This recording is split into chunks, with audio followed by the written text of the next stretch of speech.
Right, why is it actually doing that? Okay. That's quite scary. Yo. Hi guys, this is Erwood is Dead. So I wanted to do a quick video, a Friday freakture about the Oculus Rift. So there's been a lot of talk on the Oculus forums since the pre-order date. Well, there's been a hell of a lot of stuff on there, people complaining about their orders, you know, not going through, email confirmations not being received, prices, just having dashes on it, all sorts of shit.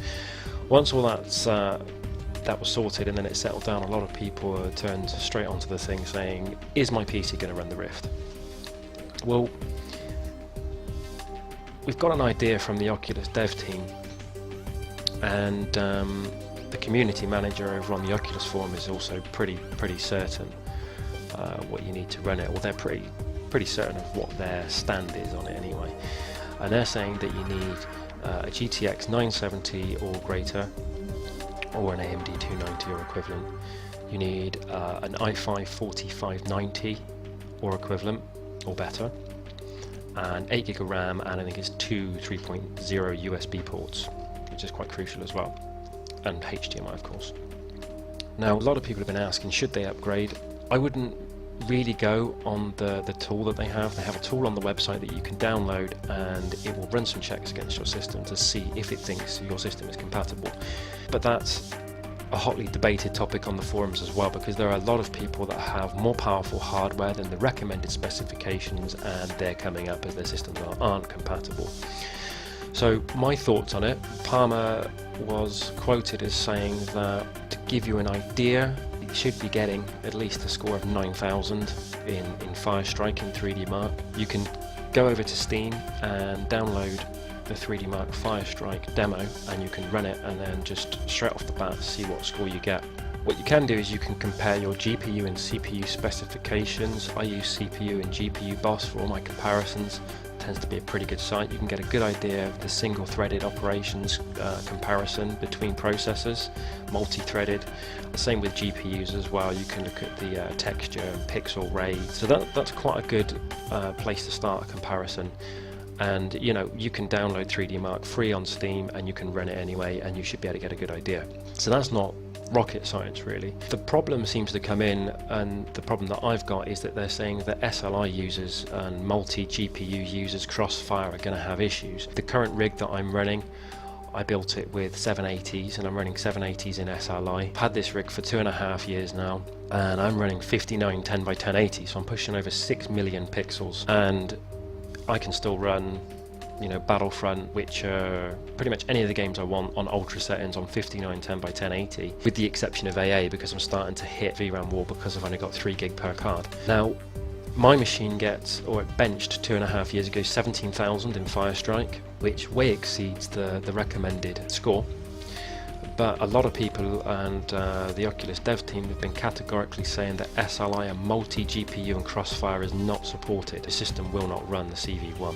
I don't really know what to think of that, because there's not, you know, we're not really going to know until we get it in our hands. I'm sure they've done some testing, but what level of testing they've done internally, I don't really know.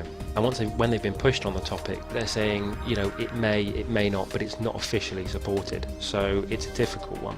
I had a DK2 2 years ago. I got rid of it about 12 months ago for various reasons. Screen door effect, pixelation, the software wasn't up to scratch, and the API and things like that. But when I had it, I had this exact same rig, and I ran Alien Isolation absolutely fine. I didn't get any stuttering, any lag. I ran everything on maximum, and it was perfect, no problems at all. So I didn't experience any issues there with SLI. I ran Vanguard V, the demo of the game, Lava Coaster, a few other coasters, Senza Pizzo, Oculus, quite a few different demos and things like that, and they were all fine. Some of the coaster demos and some of the other more basic demos, for whatever reason, just would not run on my rig. We're talking 25 frames a second, whether it's, you know, right down the bottom low or way up high. It made absolutely no difference. Just didn't want to run on my machine. So whether that was just an issue with the drivers, an issue with the software, or an issue with SLI, I don't know. What I can say is that I managed to get VR experience on the DK2 at a stable frame rate, no stuttering and no input lag, you know, on a number of titles without issue.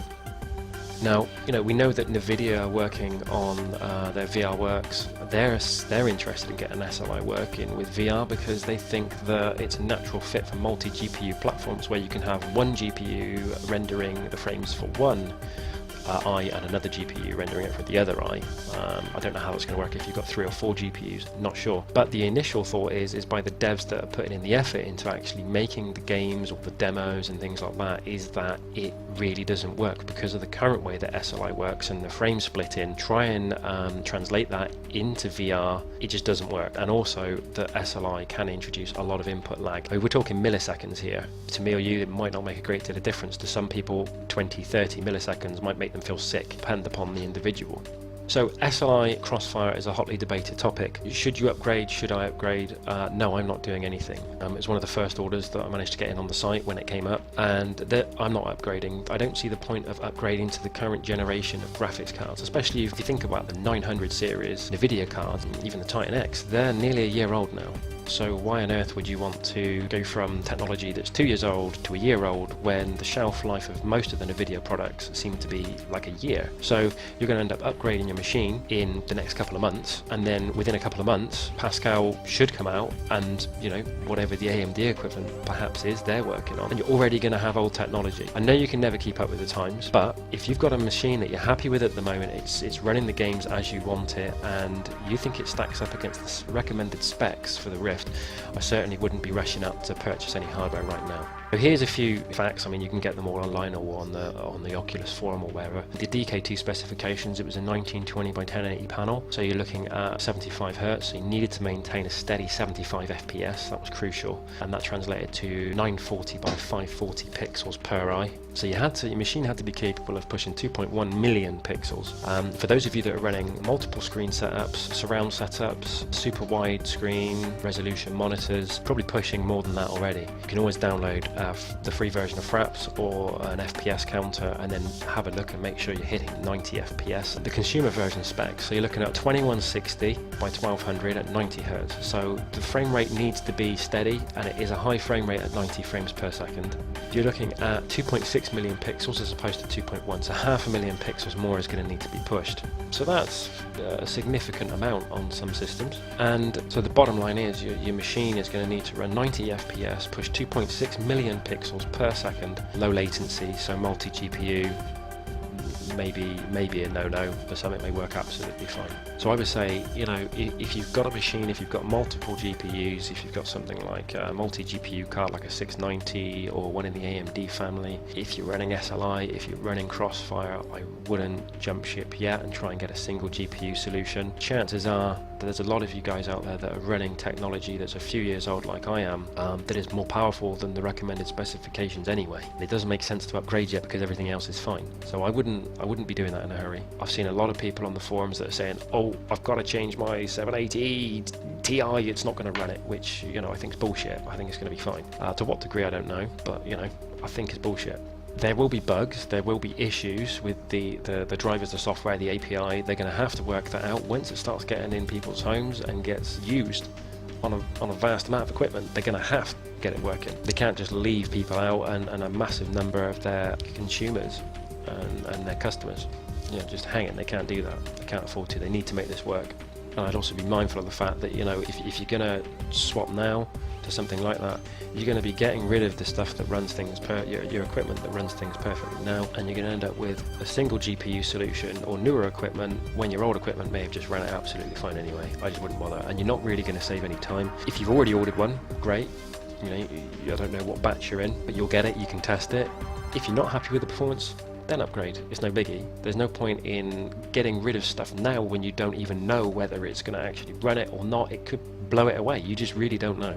I would just work on the basis that if you're pushing over 9,000 in Firestrike and 3D Mark, if you're running higher than 2.1 million pixels in terms of resolution, if you've got your USB 3 compatibility, if you've got a CPU that meets the specifications, and nearly everybody's got 8 gig of RAM or more these days anyway.